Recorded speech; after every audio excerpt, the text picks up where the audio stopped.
ಸಾಮಾಜಿಕ ಜಾಲತಾಣದ ನಮ್ಮ ಸ್ನೇಹಿತರುಗಳು ಈ ಥರ ಎಲ್ಲ ಈ ಒಂದು ಪ್ರಜಾತಂತ್ರಕ್ಕೆ ಎಚ್ಚರಿಕೆ ಮಾಡ್ತಾ ಈ ಒಂದು ಇಂಟರ್ವ್ಯೂಗಳು ತಗೊಳ್ತಾ ಇದ್ದಾರೆ. ಅವರಿಗೂ ನಾನು ಧನ್ಯವಾದಗಳನ್ನು. Some people are getting 4-5 pensions. Because sarpanch 70%, ZP ಆಮೇಲೆ MLA, MLC, ಮಿನಿಸ್ಟರ್ ಒಂದೊಂದರಲ್ಲಿ 5 ಬೆನಿಫಿಟ್ಸ್ ಬರೋರು ಇದ್ದಾರೆ. ನಿಮಗೆ ಎಷ್ಟು ಪರ್ಸೆಂಟ್ ಗ್ರೋತ್ ಕೊಡ್ತಾನೆ ಎವ್ರಿ ಇಯರ್ ಸ್ಯಾಲ್ರಿನಲ್ಲಿ? 5%, 10%. ಅವರು ಡಬಲ್ ಟ್ರಿಬಲ್ ಮಾಡಿಬಿಡ್ತಾರೆ.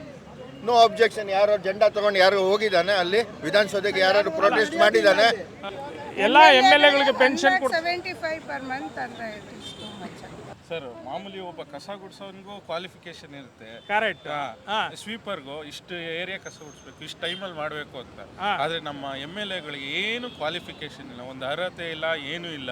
Per month, then this is wrong. This is above the grade. Let's say if they are getting 3,50,000 per month salary, it should be compared to it should be matched with any government employees. ನಾವು ಕೊಡೋದು tax ಎಲ್ಲ ಹಂಚ್ಕೊಬಿಡ್ತಾರೆ. ಇಲ್ಲಿ free, ಅಲ್ಲಿ free, ಅಲ್ಲಿ free. ಅವ್ರದ್ದು ಕೊಡ್ಲಿ ಒಂದು salary free ನೋಡೋಣ.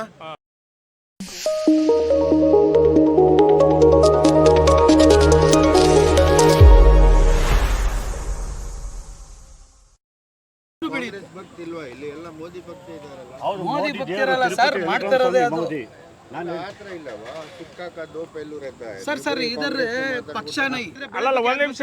MLAಗಳಿಗೆ ಅಲ್ಲ ಸರ್, MLAಗಳಿಗೆ ಕೊಡ್ತಕ್ಕಂಥ ಏನು ಸಂಬಳ ಇರ್ಬೋದು, ಪೆನ್ಷನ್ ಇರ್ಬೋದು, ಫೆಸಿಲಿಟೀಸ್ ಇರ್ಬೋದು, ಇದ್ರ ಸಂಬಂಧಪಟ್ಟಂಗೆ ನಿಮ್ಮ ಅಭಿಪ್ರಾಯಗಳನ್ನು ಹೇಳ್ಬೇಕು. ಈ ರಾಜಕೀಯ ಹಂಗೇನೆ ಬಾಸ್. ನೀವು ಅಲ್ಲಿ ಬಂದ ಮೇಲೆ ಅದೆಲ್ಲ ನಿಮ್ಗೆ ಒಂಥರ ಸೋಕಿ ಆಗ್ಬಿಡ್ತದೆ. ಅದಿಲ್ಲ ಅಂದ್ರೆ ನಿಮ್ ಪ್ರೆಸ್ಟೀಜೇ ಇರೋಕ್ಕಿಲ್ಲ. ಅವ್ನು ಕೇಜ್ರಿವಾಲ್ ಏನ್ ಮಾತಾಡಿದ? ನನಗೆ ಯಾವ ಸೆಕ್ಯೂರಿಟಿ ಬೇಡ, ನಾನು ಆಟೋನಲ್ಲಿ ಬರ್ತೀನಿ, ಆಟೋನಲ್ಲಿ ಹೋಗ್ತೀನಿ, ಎಲ್ಲ 108 ಮಾತಾಡ್ದಲ್ಲ. ಆ ರಾಜಕೀಯನೇ ಹಂಗೆ ಬಾಸ್. ನೀವು ಬಂದ್ರೆ ನಾಳೆ ದಿವಸ ನೀವು ಅದೇ ಮಾಡ್ತೀರಾ. ಏನ್ ಬಾಸ್? ನೀವ್ ಹೇಳಿ. ಈಗ ನಾವು ಇರ್ರೆಸ್ಪೆಕ್ಟಿವ್ ಆಫ್ ಪೊಲಿಟಿಕಲ್ ಲೀಡರು ಅವ್ರಿಗೆ ಕೊಡ್ತಾ ಇರ್ತಕ್ಕಂಥ ಫೆಸಿಲಿಟೀಸ್ ಬಗ್ಗೆ ನಾವು ಚರ್ಚೆ ಮಾಡ್ತಾ ಇದ್ದೀವಿ. ಯಾಕಂದ್ರೆ ಆ ಫೆಸಿಲಿಟಿ ಅವರೇ ಡಿಸೈಡ್ ಮಾಡ್ತಾರೆ. ನೀವು ನಿಮ್ಗೆ ಏನು ಹೆಲ್ಪ್ ಬೇಕು ನೀವು ತಗೋತೀರಾ ತಾನೆ. ಅದೇ ತರ ಅವರು ಯಾರು ಅವರೇ ಡಿಸೈಡ್ ಮಾಡೋರು. ನಿಮ್ಗೆ ಏನ್ ಸ್ಯಾಲ್ರಿ ಬೇಕು, ನಿಮ್ಗೆ ಎಷ್ಟು ಪರ್ಸೆಂಟ್ ಗ್ರೋತ್ ಕೊಡ್ತಾನೆ ಎವ್ರಿ ಇಯರ್ ಸ್ಯಾಲ್ರಿನಲ್ಲಿ? 5%, 10%. ಅವರು ಡಬಲ್ ಟ್ರಿಬಲ್ ಮಾಡಿಬಿಡ್ತಾರೆ. No objection. ಯಾರೋ ಜೆಂಡಾ ತಗೊಂಡು ಯಾರು ಹೋಗಿದ್ದಾನೆ ಅಲ್ಲಿ ವಿಧಾನಸೌಧಕ್ಕೆ? ಯಾರು ಪ್ರೊಟೆಸ್ಟ್ ಮಾಡಿದ್ದಾನೆ? ಬಿಕಾಸ್ ಅವರೇ ಮಾಡೋರು. ಇನ್ಯಾರು ಅವ್ರಿಗೆ ಅಬ್ಜೆಕ್ಷನ್? 5 ವರ್ಷ ಟರ್ಮ್ ಕಂಪ್ಲೀಟ್ ಆದ್ಮೇಲೆ ಪೆನ್ಷನ್ ಸಿಗ್ತಾ ಇದೆ ಅವರಿಗೆ. ಎಲ್ಲ ಸಿಗ್ತಾ ಇದೆ ಸರ್. ಟೋಟಲ್ ಫೆಸಿಲಿಟಿ ಅವರೇ ಅರ್ನ್ ಮಾಡ್ತಾ ಇದ್ದಾರೆ. ಮಿಲಿಟರಿಯಲ್ಲಿ ಕೆಲಸ ಮಾಡ್ತಕ್ಕಂಥ ನಾವು ಕೊಡೋದು ಟ್ಯಾಕ್ಸ್ ಎಲ್ಲ ಹಂಚ್ಕೊಬಿಡ್ತಾರೆ. ಇಲ್ಲಿ ಫ್ರೀ, ಅಲ್ಲಿ ಫ್ರೀ, ಅಲ್ಲಿ ಫ್ರೀ. ಅವ್ರದ್ದು ಕೊಡ್ಲಿ ಒಂದು ಸ್ಯಾಲ್ರಿ ಫ್ರೀ ನೋಡೋಣ. ಇವತ್ತು ನಾವ್ ಏನ್ ಮಾಡ್ತಾ ಇದೀವಿ, ಉಕ್ರೇನ್ ಆಗ್ಬೋದು, ಏನೇ ಆಗ್ಬೋದು, ಅಷ್ಟು ದುಶ್ಮನ್ ಇದ್ರೂ ಅವ್ರಿಗೆ ಹೆಲ್ಪಿಂಗ್ ನೇಚರ್ ಕೊಟ್ಟಿದ್ದಾನೆ. ಬ್ರದರ್ ಇಲ್ಲಿ ಸಬ್ಜೆಕ್ಟ್ ಇರೋದು MLAಗಳಿಗೆ ಇರ್ತಕ್ಕಂಥ ಫೆಸಿಲಿಟೀಸ್. ನೀವು ಕೆಲಸ ಇಲ್ಲ ಅಂದ್ರೆ ಯಾಕೆ ಒಂದು ಪ್ರಯತ್ನ ಮಾಡಬಾರ್ದು? MLA ಪೋಸ್ಟ್ ಯಾರು ಮಾಡಲ್ಲ ಸರ್. ಕೆಲಸ ಇಲ್ಲದೆ ಇದ್ದವರು ಆರಾಮಾಗಿ 5 ವರ್ಷಕ್ಕೊಂದ್ಸಲಿ ಟ್ರೈ ಮಾಡ್ಬೋದಲ್ಲ ಈ ಪೋಸ್ಟ್. ಟ್ರೈ ಮಾಡೋದಕ್ಕೆ ಸುಮಾರು 20 ಕೋಟಿ ರೂಪಾಯಿ ಒಬ್ಬ MLA ಆಗೋದಕ್ಕೆ ಬೇಕು. ಇದು ಬಹಳ ವಿಷಯ, ಇಂಪಾರ್ಟೆಂಟ್ ವಿಷಯ. ಯಾರು ನಿಂತ್ಕೊಳ್ಳೋಕೆ ಸಾಧ್ಯ? ಒಬ್ಬ MLA ನಿಂತ್ಕೊಳ್ಳೋಕೆ ಸಾಧ್ಯನಾ? ಸೋಲು ಖಚಿತ. ಅವ್ರ ಮನೆಯವರು ಅವ್ರು ವೋಟ್ ಹಾಕಲ್ಲ. ಸಿಕ್ಕಾಪಟ್ಟೆ they are enjoying the benefit without giving benefits to the common man. Yes. I am a common man. I retired from HAL, but I get a pension of 1,100 rupees, which is a shameful job. They are getting 1,70,000 after retirement for one term admele they 5 get years. for 5 years they get it. Yes. And I have served for 40 years in HAL. Okay. And retired in a very senior position, but still pension illa, EPF scheme illa, ಏನilla. They are not bothered. Even though 1 to 2 lakhs of people have gone on strike and did from past 5 years, even though the Supreme Court has given the clearance for giving PF and minimum raise ಮಾಡಿ ಒಂದು 6,000 rupees ಕೊಡಿ ಅಂತ supreme court order ಇದೆ, which has not been followed even till today. ಈ ಕೇರಳಲ್ಲಿ follow ಮಾಡ್ತಾರೆ, ಕರ್ನಾಟಕದಲ್ಲಿಲ್ಲ, any other place it is not done. Why this injustice? Have we not served? Have we not struggled in a factory for 40 years? They might struggle for 5 years. That too only wherever they have got some benefits. Otherwise they are not going to do any job, any party for that matter. Not Congress, not BJP. We thought BJP will do wonders. Nothing much has been done. I don't approve this. Anyway, my approval does not have much. Thank you. Thank My you. opinion, that's all. Thank you. I feel that if they are working for good in their area, then these things are justifiable. Yes. Let's say if we bring an highly educated person to work in a constituency and do same work, implement public scheme, plan things, listen to complaints, solve this, then they might not work then compared to lesser salary than this.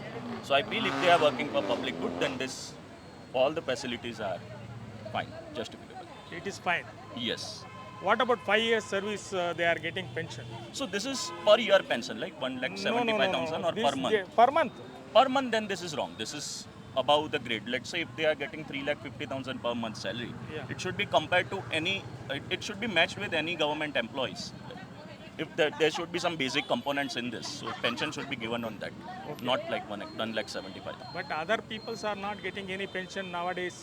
What about their pension? Right. So I'm saying same. Whatever scheme is going on, pension scheme is going on, as per recent pay commission, whatever pension scheme is going on, same should be implemented for MLs. MLAs. Thank you. Anil ಅಂತ Ah, sir, ಮಾಮೂಲಿ ಒಬ್ಬ ಕಸ ಗುಡಿಸೋನಿಗೂ qualification ಇರುತ್ತೆ. correct. ಸ್ವೀಪರ್ಗೂ ಇಷ್ಟು area ಕಸ ಗುಡಿಸ್ಬೇಕು, ಇಷ್ಟು ಟೈಮಲ್ಲಿ ಮಾಡಬೇಕು ಅಂತ. ಆದರೆ ನಮ್ಮ MLAಗಳಿಗೆ ಏನು ಕ್ವಾಲಿಫಿಕೇಶನ್ ಇಲ್ಲ, ಒಂದು ಅರ್ಹತೆ ಇಲ್ಲ, ಏನೂ ಇಲ್ಲ. ನಮ್ಮ ಇಂಡಿಯಾದಲ್ಲಿ ಮಾತ್ರ ಈ ಥರ ಅನ್ಯಾಯ ಆಗ್ತಾ ಇರೋದು. ಬೇರೆ ಕಂಟ್ರಿಲಿ ಎಲ್ಲೂ ಈ ಥರ ಮಾಡ್ತಾರೆ. ಅವ್ರಿಗೆ ಮಿನಿಮಮ್ ಕ್ವಾಲಿಫಿಕೇಶನ್ ಇದ್ದರೆ ಮಾತ್ರ ಅವ್ರಿಗೆ, ಈಗ ಬ್ರಿಟಿಷ್ ತೊಳಿ, US ತೊಳಿ, ಅವ್ರು ಇಷ್ಟು ವರ್ಷ ಅಂತ ಕಾಮನ್ ಅಡ್ಮಿನಿಸ್ಟ್ರೇಷನಲ್ಲಿ ಕೆಲಸ ಮಾಡೋದು, ಅವಾಗ ಮಾತ್ರ ಅವ್ರಿಗೆ ಅರ್ಹತೆ ಇರುತ್ತೆ. ಬಟ್ ಇಂಡಿಯಾದಲ್ಲಿ ಮಾತ್ರ ನೀವು ಹೇಳೋದು ಕ್ವಾಲಿಫಿಕೇಶನ್ ಬೇಕು ಅಂತೀರಾ? ಬೇಕು ಅಂತ. ಇನ್ಕಮ್ ಟ್ಯಾಕ್ಸ್ ಇದರಿಂದ ರಿಲ್ಯಾಕ್ಸ್ ಬೇಕು. ಇನ್ಕಮ್ ಟ್ಯಾಕ್ಸ್ ರಿಲ್ಯಾಕ್ಸ್ ನಿಮಗೆಲ್ಲ ಬೇಕು. ಬಟ್ ಈಗ MLAಗಳಿಗೆ ಪೆನ್ಷನರ್ಸ್ ಎಲ್ಲ MLAಗಳಿಗೆ ಪೆನ್ಷನ್ 75 per month ಅಂದ್ರೆ it is too much. Only for 5 years ಅಂದ್ರೆ 36 years ಪ್ರಪೋರ್ಷನೇಟ್ ಕೊಡ್ಲಿ ಅವ್ರಿಗೆ. ಕರೆಕ್ಟ್. ಬೇಡ ಅಂತ ಹೇಳಲ್ಲ, ಪ್ರಪೋರ್ಷನೇಟ್ ಕೊಡ್ಲಿ. ಅವ್ರದ್ದು NPS ರೌಂಡ್ ತರಲಿ, ಅವನು ಆ ರಿಂಗಿಗೆ ತರಲಿ, ಬೇಡ ಅಂತ ಏನು ಹೇಳಲ್ಲ. ಸಾಮಾನ್ಯ ಜನಕ್ಕೆ ಇನ್ಕಮ್ ಟ್ಯಾಕ್ಸ್ ಇದರಿಂದ ಬೆಲ್ಟಿಂದ ರಿಲ್ಯಾಕ್ಸ್ ಬೇಕೇ ಬೇಕು ಪೆನ್ಷನರ್ಸ್. ನಮಸ್ಕಾರ ಮೇಡಮ್, ನಿಮ್ಮ ಅಭಿಪ್ರಾಯ? ಯಾವುದ್ರ ಬಗ್ಗೆ ಸರ್?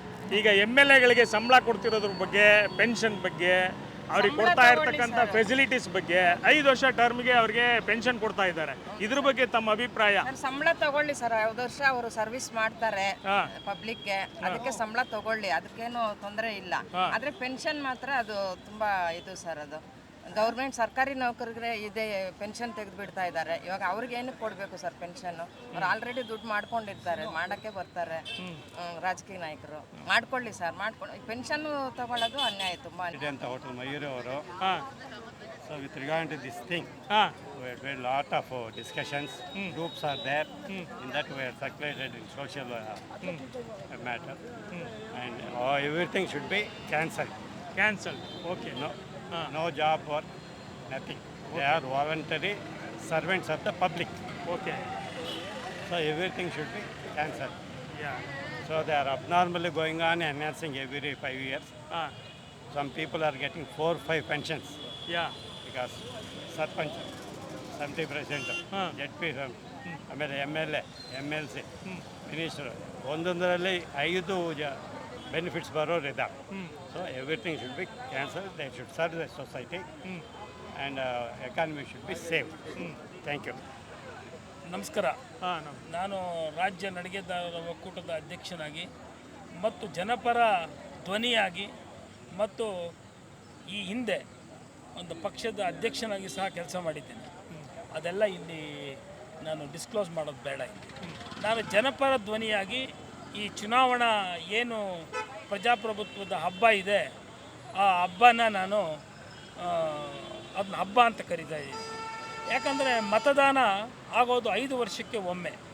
ಆ ಮತದಾನ ನಡೆಯುವಾಗ ಎಲ್ಲ ಈ ರಾಜಕೀಯ ಪಕ್ಷಗಳು ನೀವು ಎಲ್ಲ ಘಟನಾವಳಿಗಳು ಈಗಾಗಲೇ ಚಿತ್ರೀಕರಿಸಿದ್ದಾರೆ ಮತ್ತು ಸಾಮಾಜಿಕ ಜಾಲತಾಣ, ಪತ್ರಿಕೆಗಳು ಮತ್ತು TV ಮಾಧ್ಯಮಗಳಲ್ಲೆಲ್ಲ ಹರಿದಾಡ್ತಾ ಇದೆ ಸುದ್ದಿಗಳು.